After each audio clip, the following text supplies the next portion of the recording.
Hey guys, it's Kathy. I hope you're doing well. Oh, I got some good ones for you today.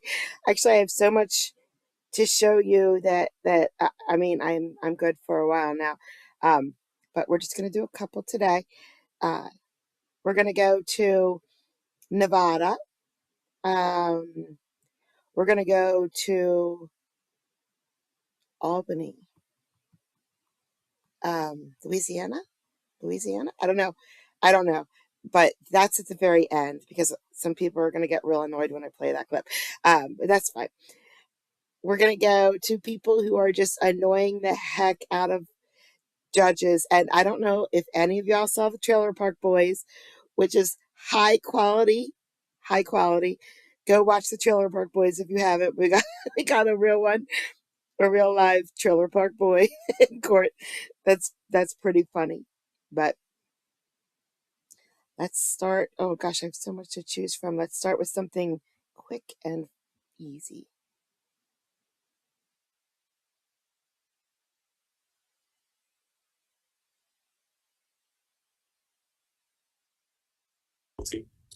Okay, let's have your name. Oh, Shakita Pierce. Oh, I Miss love Pierce, this judge. This is case number. This is case number. Hold on. This is Shakita Monique Pierce. Miss Pierce has a number of matters. She's scheduled for pretrial. She has SP 148-45061. She's charged with driving while license expired, SP 14435-141 expired plates, SP 14490-351. A registered vehicle, count 2, no insurance. She also has SP 14435-142, defective brakes, SP 14486-991, accidents, SP 14490-141, speeding 21 to 25 miles over the posted speed limit. And she has SP 14837-661, driving center left turn, center left lane, count 2, defective brake lights, count 3, no proof of insurance. Good morning to the parties. Morning once again, Your Honor. Tim Malafide on behalf of Ms. Pierce. Ms. Pierce, please state your name for the record. Shakita Pierce. Okay, counsel, she's asking for a trial date.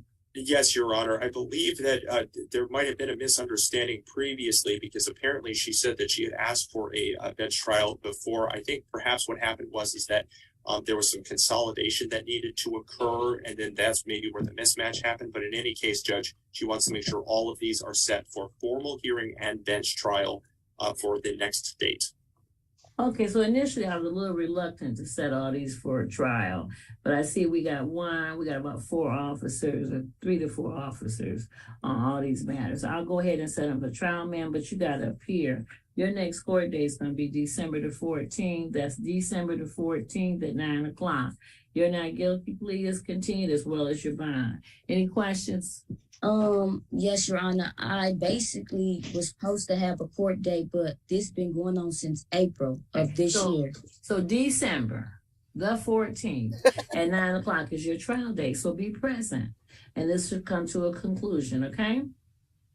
I know, but I've been hearing this since April. Ma'am, I'm done with you. Now, let me say this. You look how many tickets you got. I bet if I were to pull your record, it's been going on before April. No, I swear. 23. Well, I'm just going to say this to you. December the 14th at 9 o'clock. Have a good day. You're not guilty. Please continue. And you come in here with 1, 2, 3, 4, 5, 6, 7, 8, 9, 10, 11 tickets and want to talk to me about urgency. I'll see you then. Have a good day, ma'am. Thank you. They muted her. Next case. Let's do you, Attorney Medina. Good morning, Attorney Medina. Good morning, Your Honor. Let me just say this to people. You come in here, if you have tickets and you haven't shown up, you have a caveat. Some people have tickets for years. She had 11 tickets. So, okay, let's proceed. Sorry about that. That Attorney Medina, she was called up before the judge like a couple times to start her case, but the judge,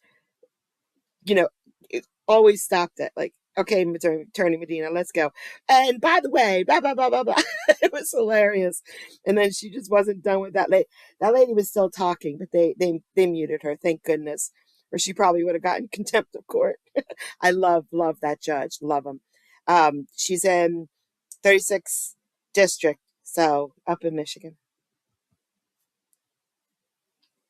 We're in Reno.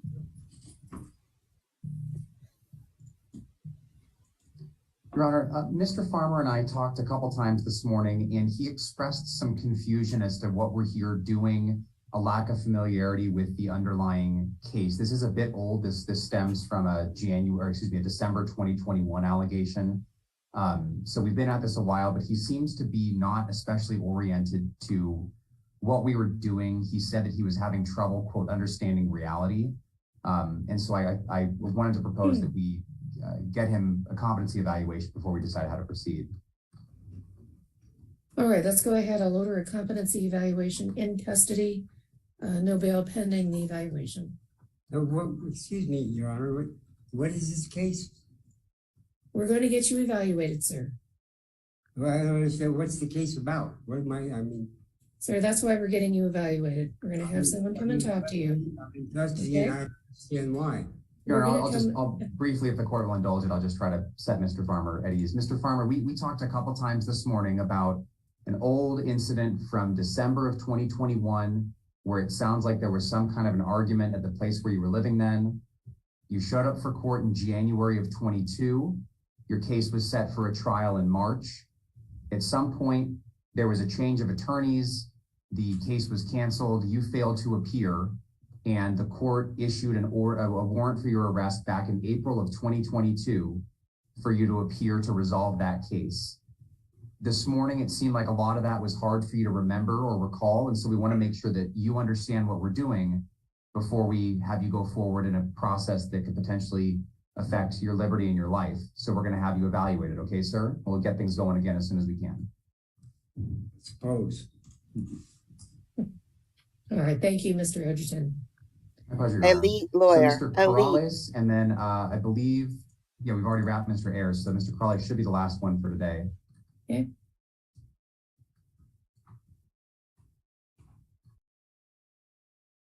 That lawyer handled that perfectly, I think, because Reno, oh man, I have some more clips for you from Reno. They are, there was just too much content. There was just way too much. So tomorrow or the next time I can stream, I'm going to play a compilation where I couldn't play them all, but they were all good. So I just sort of picked and choose different parts and put it in there. It's great. There's 2 judges in Reno, and it's this judge and it's another judge, another female judge. This one is sort of like regal. She's like regal in her demeanor. The other one is a little bit more down to earth, but still very stern, very stern.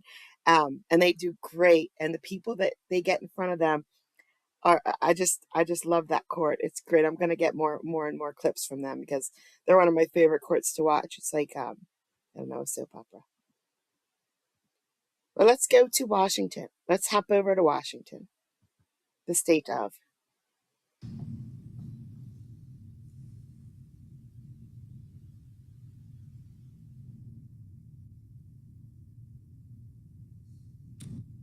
Hello, sir, and what's your name? Charles Waller.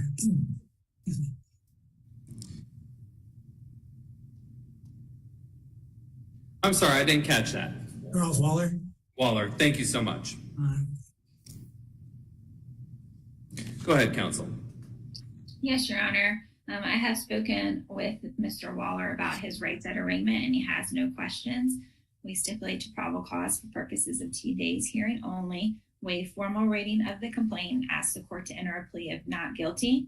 Mr. Waller requests appointment of court-appointed counsel. He is currently in receipt of food stamps, and we were appointed for a prior case, and he's had no change in his financial circumstances since that prior appointment. And I'm sorry, did you say you stipulate to facts for purposes of probable cause for this case or this hearing? Yes, Your Honor. Okay. I do accept your stipulation. I will appoint the Department of Horwath Law to represent Mr. Waller. And I do, and Mr. Waller, It does appear that your attorney has read your rights at arraignment. Do you have any questions about those rights? Not. Okay. City regarding conditions of release. Yes, Your Honor. Thank you. The city at this time is requesting bail to be imposed on each case in the matter of $2,500. The basis of this is reappearance as well as intimidation of witnesses or interference with administration of justice. The city notes that this is the second alleged violation of a protection order in the past 4 months. One of the conditions of release on the other pretrial matter is to abide by any no contact order. In addition, the city also notes 2 active warrants. The city does believe that the conditions of $2,500 per case abide by the no contact order and law-abiding behavior is appropriate here. Thank you. Ms. Hanson, is it the same alleged victim on each case? And give me one moment, Your Honor.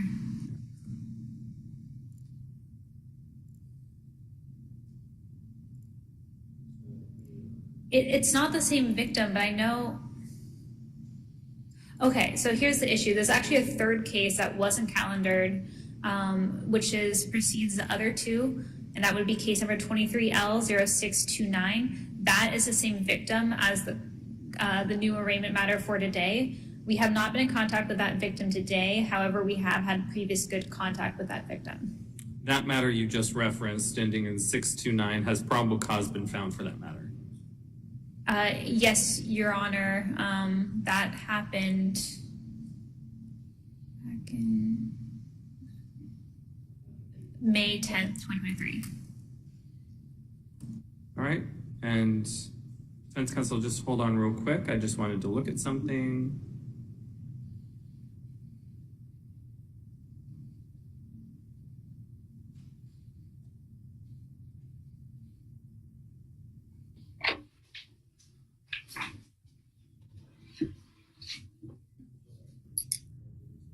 No, I have not. Sure.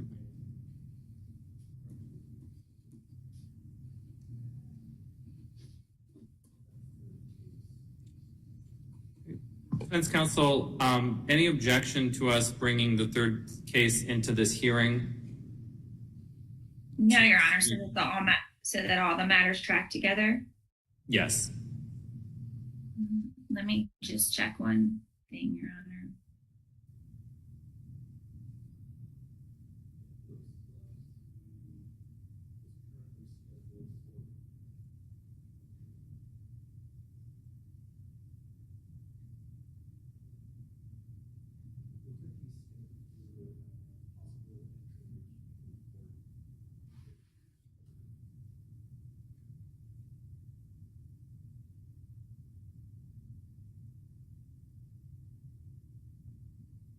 No objection, Your Honor. Okay. And thank you, defense counsel. If you could please proceed, Ms. Kamara, with your bail argument. Yes, Your Honor. We are requesting that Mr. Waller be released on his personal recognizance for this case. He is aware that there's 2 active warrants outstanding that he needs to schedule a warrant bench quash hearing for, and he will do that as soon as possible. He has transportation, reliable transportation that he can use to ensure that he comes to his next court hearing, and he has family support in the area and is living with his mother to ensure that he has a place to live. He would therefore request release on his personal recognizance. Okay. And he's also set for, I just saw that he's being set for a community court hearing on October 23rd. And so then we are trying to get him into the community court process. Understood. I understand the community court process, and I understand that there's other matters pending. I also am not pleased, Mr. Waller, when I see someone violating court orders and that there's probable cause for that to have happened. I'm not asking you to comment on that because this isn't the trial, this is the arraignment. And so what I see is a lot of concern about violating no contact orders against the same and other alleged victims. It leads me to have serious concerns about a person's ability to actually comply with court orders moving forward. It is distressing in the least, or to say the least, to see someone who's scheduled for community court to then go and have allegedly, and now we have probable cause at least to say, violate a no contact order. So given that, I cannot release you on your personal recognizance today.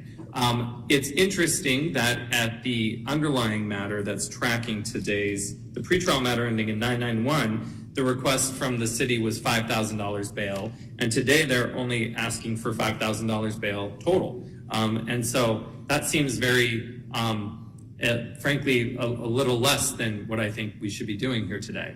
So I'm going to order $7,500 bail, $5,000 on the new matter, $2,500 on the original matter.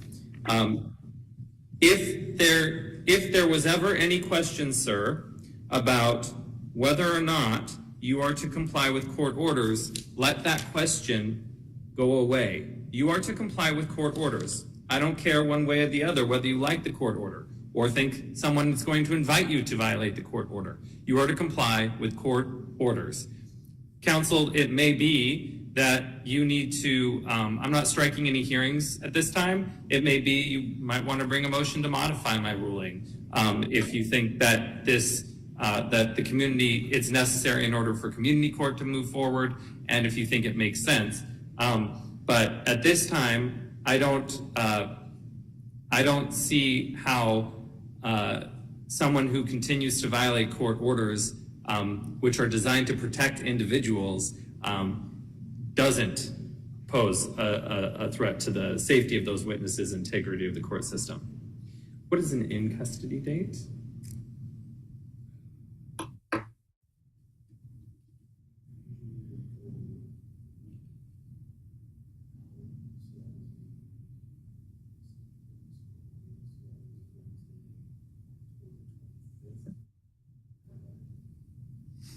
We're going to set your matter Wednesday, October 25th at 11 a.m. You're to attend that. That's an in-custody date. Sir, if you're released and out of custody, you're to report on November 28th at 1 p.m. Do you understand the conditions as I've read them to you? You have to answer out loud, sir. Mr. Waller, can you hear me?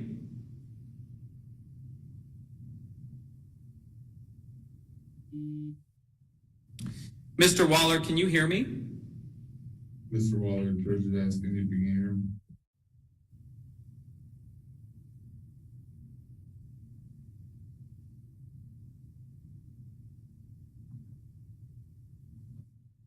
Mr. Waller.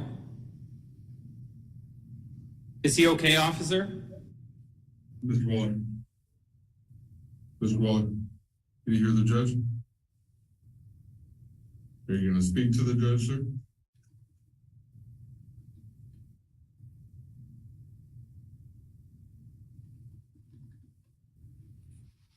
Officer, Mr. Waller, go ahead, counsel. Mr. Waller, this is your attorney. Are you able to hear what's going on?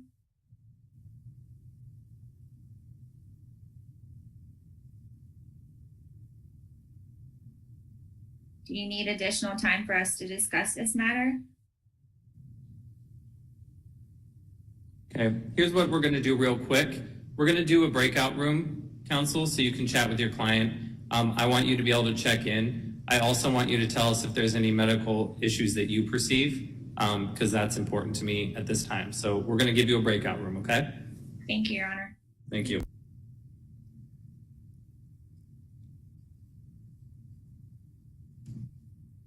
So, Your Honor, I am requesting that a competency evaluation be done based on my discussions with the defendant and his behavior in court today. Any objection, Ms. Hanson, on the Waller matter? No, Your Honor, I was waiting for defense to finish editing that so I could review. It would be the city's request that this take place in custody. It looks as though defense counsel anticipated that and did mark that this would take place in Nisqually. Is that counts as in custody from what you're asking? Is that consistent with what you're asking or different? Yes, that's consistent. Understood. I think, oh, go ahead, counsel. So, Your Honor, we are requesting that he still be released for recognizance, but based on your prior ruling, I did include that he would be in custody for the form. It'll be noted for the record that defense is asking for an out of custody evaluation and the city is asking for in custody, and I am going to order an in custody evaluation on Mr. Waller's matter.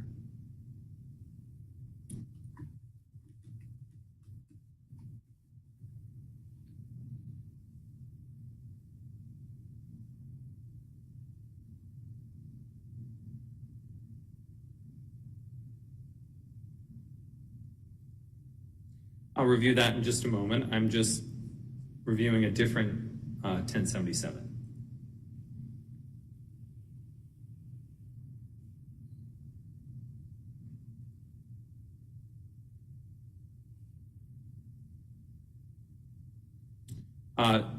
Not on the Waller matter, but on the Finch matter. Ms. Hanson, may I mark agreed that you're agreed to the 1077 in that matter?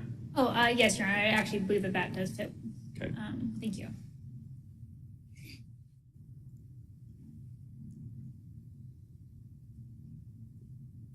Returning now to the Waller matter. Yes.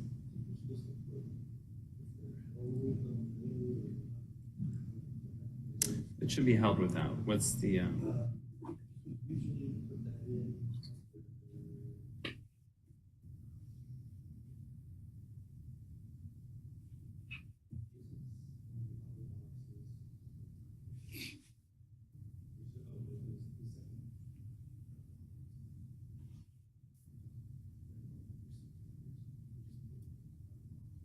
Understood.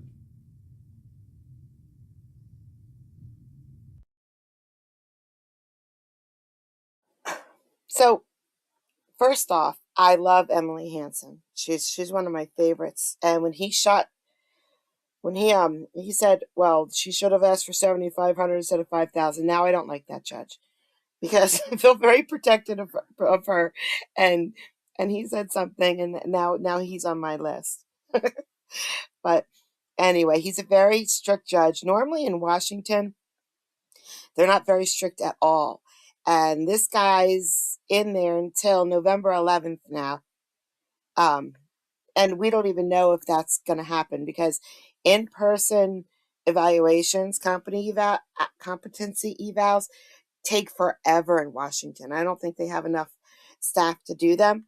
And sometimes it takes months and months and months, especially out of custody. Out of custody, if they order one, they set the trial or they set the next hearing for like 6 months out. So maybe they're a little faster in there. But now he's in there until he can get evaluated, and there's nothing he can do about it. So he really just screwed himself by just stop talking. I suspect, though I don't know, but from his, charges, I suspect he's not used to someone else, talking to him like that. So he got too ticked off for words, and I guess it's better than blowing up at the judge, but now he's in there for a while. Let's see. Let's go back to Reno and go to the other judge. Forward, sir. Oh, you ripped my leg off, smacked me in the jaw. You women are real nice. I won't ask you any women out for a date ever. Good morning, Mr. Camp. Good morning. Mr. Camp, you have two matters before the court this morning. 23 CR 12946 is a new trespassing at the pepper mill. Did you understand that charge, sir? Oh, yeah, I understand it. And how do you wish to plead to that? Wait a minute, before I take your plea, I want to advise you that you have a suspended sentence from Department 3, which is Judge Champagne, of 60 days in the Washoe County Jail. That sentence was suspended. One of the conditions is that you obey all laws. The other condition is that you stay away from the pepper mill. So I have a new pepper mill trespassing charge here, sir, which would mean that you were in violation of your earlier suspended sentence, which would make you eligible for possible revocation of that 60-day sentence. Are you aware of that, sir? Now I am. Okay. Now, before I take your plea, if you enter a plea of guilty or no contest, I'll have to consider revoking that 60-day sentence. Do you understand? Yeah, I plead the fifth. Well, you want to enter a plea of not Invited guilty? me to the place. Do you want to enter a plea of not guilty then, Mr. Camp? Sure they got the right person? I think they do. I'm probably pretty sure you're a pretty interesting and unusual character, sir. I don't think you'd be misidentified with anybody else. Oh my. Whatever. All right, you want to enter a plea of not guilty then, Mr. Cam? That's correct. All right, I'll go ahead and enter a plea of not guilty. We will assign a legal defender to represent you, sir, because you are facing possible jail time. And I'd like to hear from the city as to bail on Mr. Camp based upon the fact that he has an underlying suspended sentence. Your Honor, we're requesting $1,500 cash only. The reason for that, it looks like his suspended sentence, he was just sentenced on July 31st. That was for a trespassing at the pepper mill. Here we are again, less than 3 months later for another trespassing. So it looks like he has a high propensity to reoffend. So we feel monetary bail is appropriate. Thank you, Ms. Schuman. Mr. Edgerton, on behalf of your client, sir. Thank you, Your Honor. Our request would be for him to be released on his own recognizance with referral to the community court or potentially held over until next week's community court. He identified himself to me as Stephen Wendell. We didn't get especially far in our conversation, and so I have some concerns about his ability to aid in his own defense. Again, my read on this is not that his failure to comply with his suspended sentence or this new offense is due to any volitional issue. That's maybe some kind of an underlying matter. I think the court's familiar with Mr. Camp.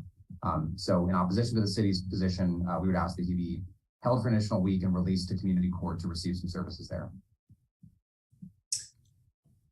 Unfortunately, I'm concerned about Mr. Camp appearing. What I'm going to do is enter his not guilty plea, assign counsel for him. We'll set the matter for trial, and I'm going to set his bail at $500 bondable. So, Mr. Camp, hold on. We're going to give you a trial. Hold on. We're going to give you a trial date, Mr. Camp, and assign you a lawyer. So just give me a moment. Ms. Massey is November 21st at 8 a.m. with Patrick McGinnis. All right. So, Mr. Camp, your trial date is November the 21st at 8 a.m. at the Reno Municipal Court, and your lawyer is Mr. Patrick McGinnis. Keep in mind, sir, though, that if you are convicted of this new charge and you're revoked on the old charge, you'll get credit for time served. So you may be working off your underlying sentence by remaining in jail if you're unable to bail. Do you have any questions, sir? We'll need to unmute his microphone so I can hear if he has any questions, Deputy O'Connell. Please unmute. I guess not. That's no questions, Your Honor. Thank you, Deputy O'Connell. So more and more lately, in the jails, when they're doing jail court all over the place, the deputies are muting them constantly. It just seems that they're doing it way more lately, that we can't hear everything that everybody's saying. And some of the magistrates, so the magistrates usually do the jail court and judges do, other things. But a lot of the magistrates are getting ticked off because they can't communicate when they're trying to get through a docket as quickly as possible. There's like 30 inmates standing in line because they can't get through it quickly because the deputies keep muting it. And, the judges, they try to be as respectful as possible to the deputies, but they really are getting ticked off about them getting muted. And so am I, because this is quality content that I'm missing out on, but that's okay.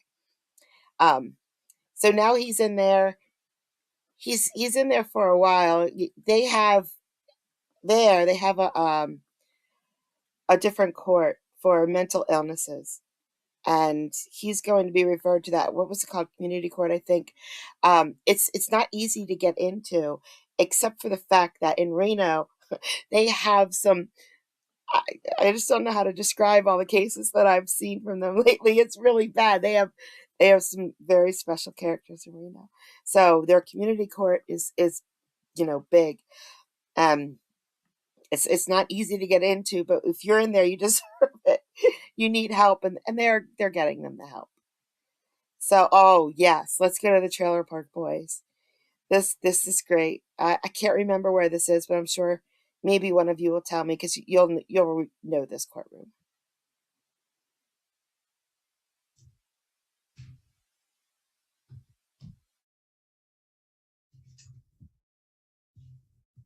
Okay, we're on the record in People versus Jeremiah Handrich, case number 236549. The record should reflect Mr. Handrich is present here in the courtroom today. If I could have both counsel put your appearances on. The record, Your Honor, Mike on behalf of People.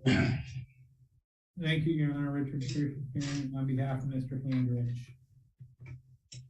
All right, this is the date and time set for a sentencing hearing in this matter. Mr. Handrich, have you had a chance to go through the pre-sentence report and talk to Mr. Trush about that? Yes, good to go. Mr. Trush, are there any additions, deletions, or corrections to the report? No, Your Honor. All right, and I know, Mr. Roll, I know that you've got a challenge to the scoring of OB4, but Mr. Trush, are there any challenges to the scoring from your side? No, Your Honor. Okay, and before we get to the challenge, Mr. Roll, are there any additions, deletions, or corrections? No additions, deletions, or corrections. However, I would advise the court that we've been contacted by the victim and they're on their way. Okay, so do we? Oh, I'm sorry, they are here now. Okay, all right. So we don't need to wait at this No, time. Judge. Okay. I was just advised a few minutes ago they were on their way. Apparently they arrived in that area. Okay, and then I received your challenge to OB4. Was there anything that you wanted to state for the record other than what's in here?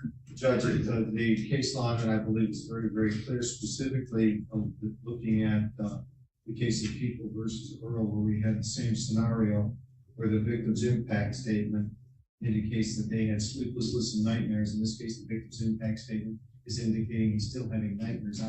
Very rarely do you get a four corners kind of situation dealing with OB4, and in that case, the points were scored as 10 points as requested by Mr. Trush.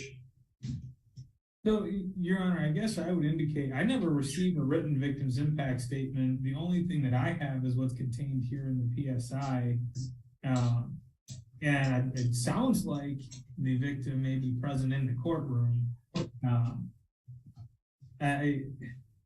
I guess there's no indication that he sought any sort of counseling or treatment for it. And while that's not required, again, I mean, just a mere statement that there's nightmares and nothing else, I don't think is sufficient, especially when that statement isn't even contained in the victim's impact statement.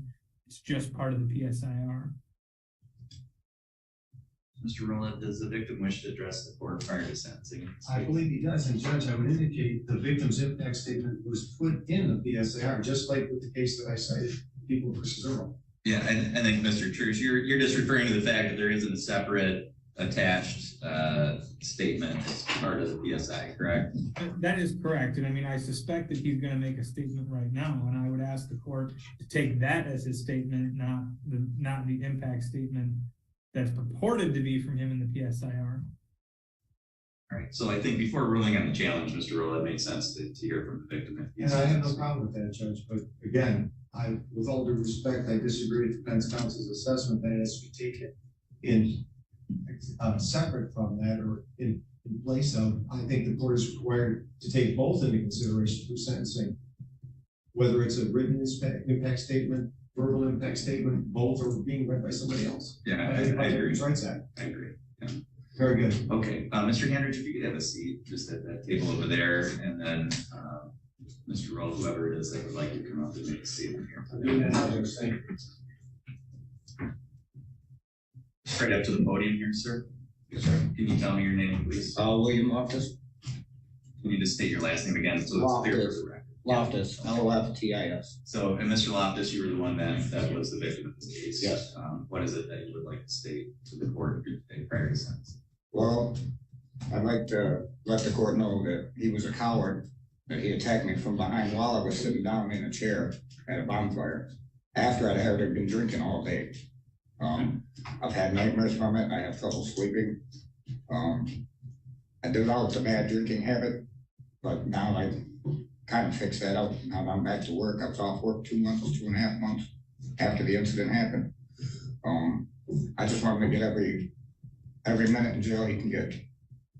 So when you say you're off work for 2 months, was it as a result of that? Yeah, I was supposed to go back to work the Tuesday after Memorial Day. I didn't end up going back to work till the middle of July because I had to get cleared by the doctors. I have a crack underneath my eye here. My eye's still a little black. I have a crack across the bridge of my nose. Like I said, I've had trouble sleeping. I have nightmares. I can sleep like maybe 2-3 hours at a time. Being a truck driver, that's not good for me, not being able to sleep. So I've been trying to take like melatonin and stuff without any heavy sleeping pills. But other than that, I mean, I'm back to work now and everything's, better. But I miss time with my daughter because of it. I miss time for work because of it. And I make substantial amounts of money. So when I say I miss work for 2 months, you're looking at almost $20,000 that I can make in that amount of time. So. Thank you. Anything else that you wanted to say? No. Just I hope he gets every minute he can. Thank you. Truth would be nice. Truth would be nice. The truth would be nice, but we're not going to have a debate between you guys here. He's bullshit. You're going to have a chance to tell me what you want to tell me. Sorry, Mercy's bullshit, man. Again, you'll have a chance. Sorry. Just wait your turn. We do things very orderly here. All right, Mr. Rowland, that you wanted to state throughout. Yes, sir, Judge. Now, I put this in my sentencing memorandum that didn't go specifically to OB4. The courts now is going to address that. But there are items as indicated that OVs and the PRVs can't take into consideration. As I indicated under paragraph 3 of my sentencing memorandum, defendant's police report, PSR, under the description of the offense narrative, not only was the defendant's assault on the victim brutal, but for the intervention of a third party, we could have been dealing with, quite frankly, fidelity, because that's the person who prevented the defendant from getting a knife to effectively, the defendant, in his own words, give the victim exactly he got what he deserved, and if given the opportunity, I would do it again. It's very clear that this particular defendant cannot control his own violent behavior.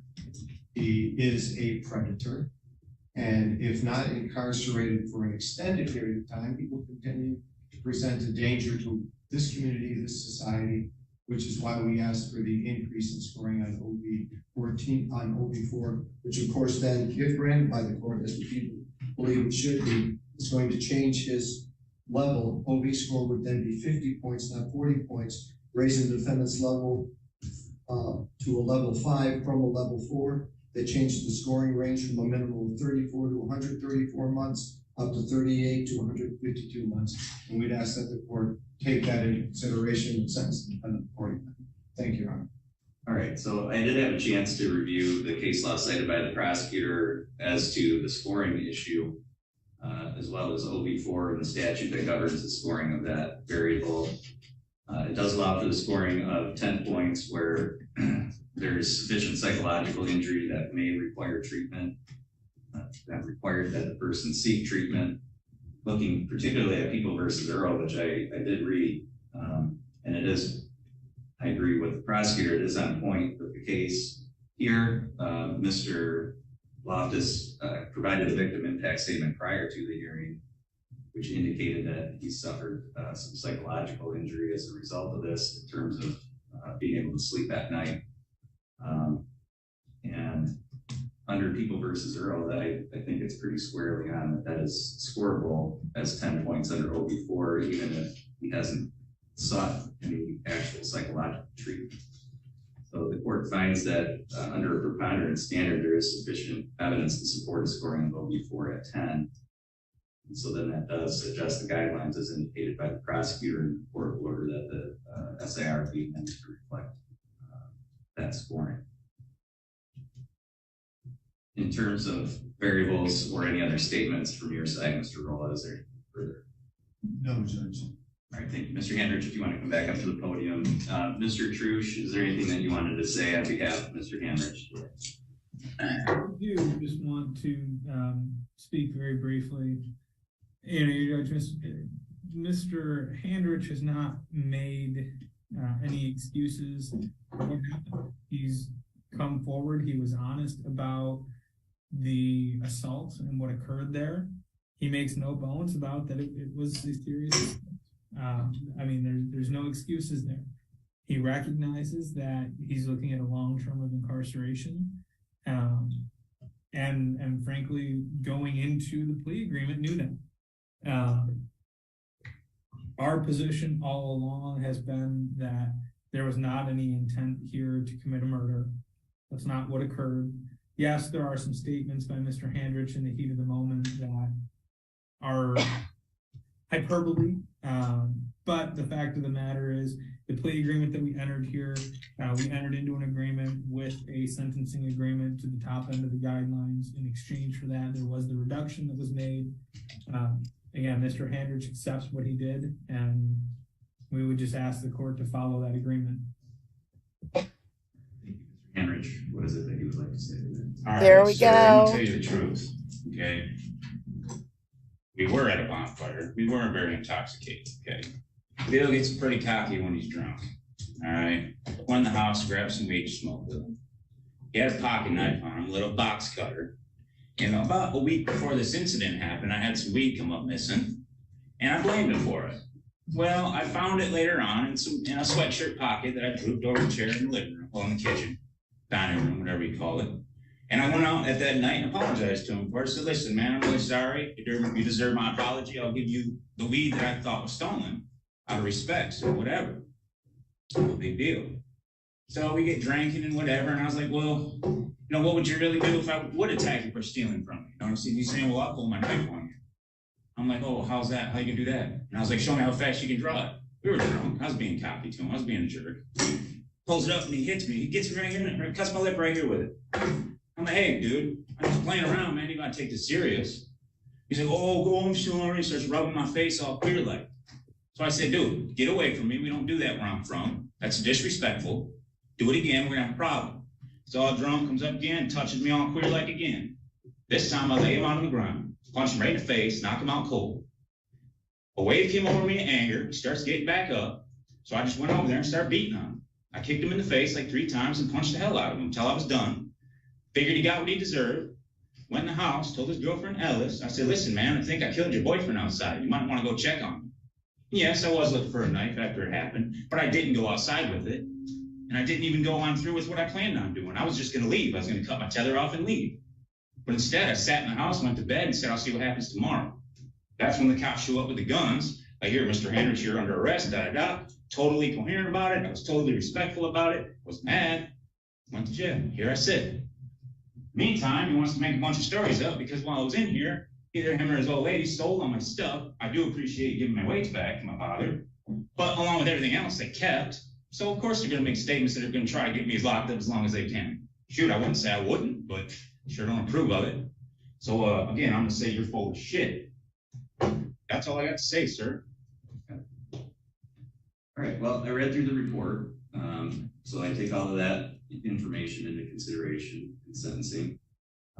As you know, as part of the plea agreement, the sentence was already kind of set. The only question is, what are the guidelines going to be? There's a lot of information in that report about you, your circumstances, your background and history. So I take all that into consideration along with what you've had to say here today. I listen to what the lawyers have to say. I take that into consideration, and certainly the victim, Mr. Lopez, I appreciate you coming in and making a statement here today. It's always important for the court to hear from victims, particularly a violent crime like this where there's significant injuries. It's important for the court and the public to understand the impact that this has had on you, Mr. Lopez, and your family.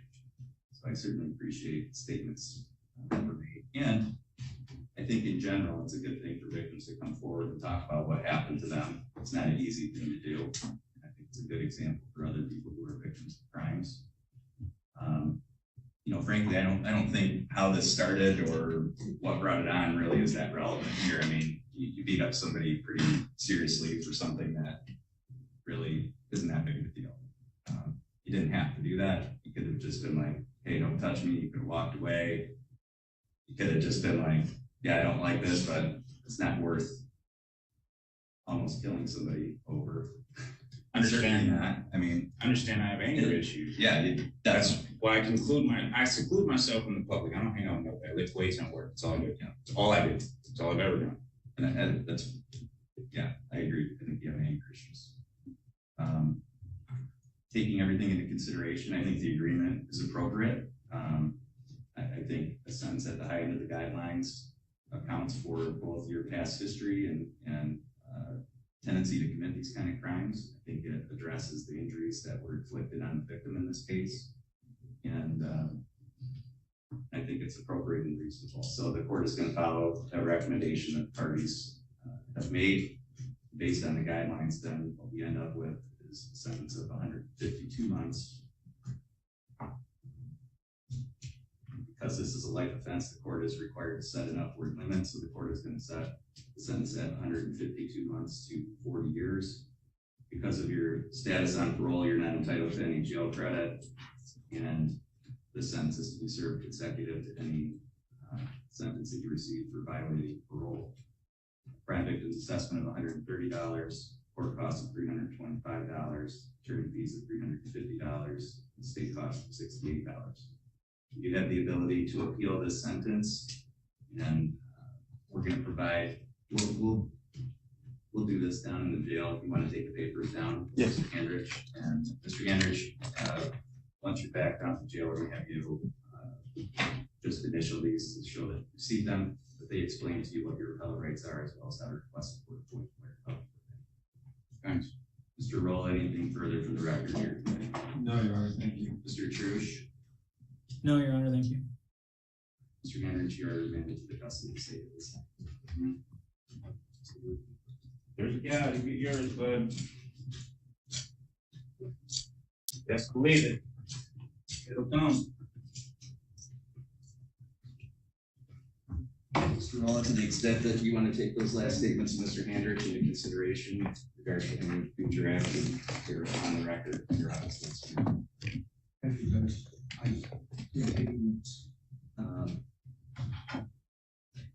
Our next matter is with Mr. Bonamy. Mr. True. I mean, he just got so many years. So really the last statements with him walking out of the courtroom really won't amount to anything much, I'm sure, because he's already screwed. But if you all didn't hear Ricky in that, then you really need to watch Trailer Park Boys, because that was just Ricky in real life. And oh my gosh. It just, now I have to rewatch Trailer Park Boys.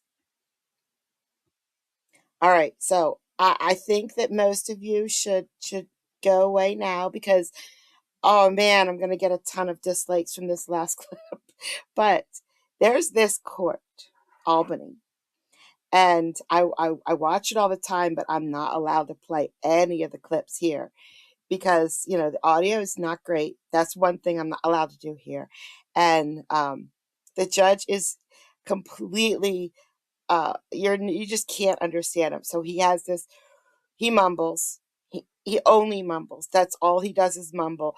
Almost everybody that goes in front of him, he has to repeat himself over and over because they're like, what? What did you say? What was that? And not only does he mumble, but he mumbles in a real thick accent.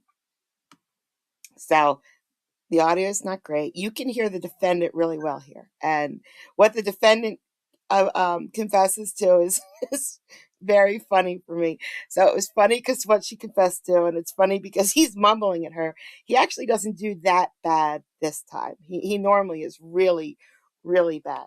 But and there's one more thing in this clip that no one's gonna like at all. And there's in the background a smoke detector. And I swear it's not mine. I swear it's in the court. I can rewind it and play it if you want me to. But if you have any problems with judges you can't understand because they're mumbling in a thick accent, smoke detector, not the best audio, then you should just dip now. Goodbye. Have a great day. Thanks for coming by. But here we go. Where is it? Here we go.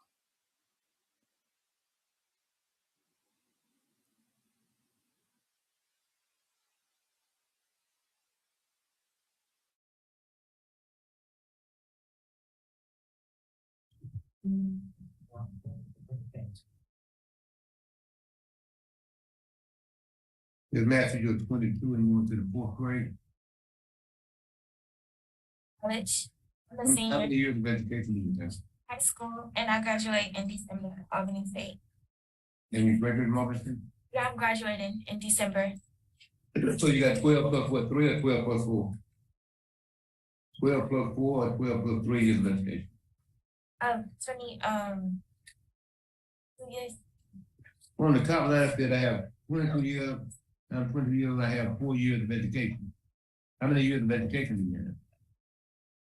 I'm trying to help you do the math. 12 plus 3, 12 plus 4, 12 plus 5. How many years of education do you have? High school and college. College can be from 1 year to 20 years. So help me out. How many years of college do you have? 4. So 12 plus 4 is what? 16. Okay. And what do you work, man? I work at HCA Hospital. In which hospital? Tallahassee. What do you do in the hospital? I'm a tech. You understand it can be sentenced up to 12 months in jail and $1,000 fine? Yes, sir. Are you mentally disabled or under the influence of alcohol, drugs, or medication? No, sir. You have a right to a trial, to come to the instance, the right to confront external witnesses, and the right to remain silent and not incriminate yourself. You understand those rights? Yes, sir. Why did you miss your court date? I wasn't aware that I had a court date. Your citation didn't have a date on it? No. That had the 2nd of March 2022 on it, and you signed it. On the piece of paper, it didn't show that they gave me. And I took it to my school because I got pulled over by the police officers on my campus. And I asked them because there wasn't no date on the thing. Because the paper printed out. You think they put a date on it and then come through it? They put a date on it after they gave it to you. What do you think? You want to see it? One date on it? You want to see a copy? That wouldn't help. No, the paper that they gave me, it wasn't, you couldn't see the date on it. When the one they gave you? The one that they gave me is with my mom. Where? It's with my mom. She has the copy that they gave me. Right. You from Missouri? Yes, sir.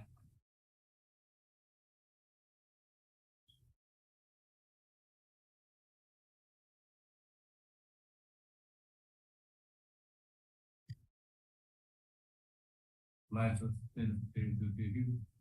Yes, sir.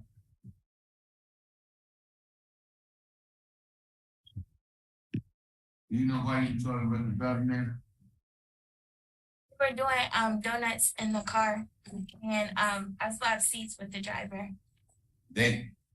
Yes, I was in the car with somebody else, and they were doing donuts on my campus.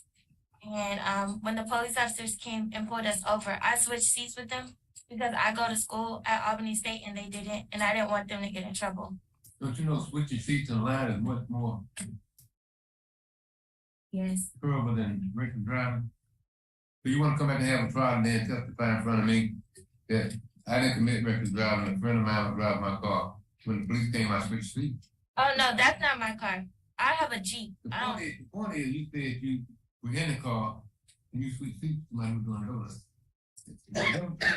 No, the person that was driving the car that was doing donuts in the car, they got pulled over. Before the police officer got to the window, we switched seats.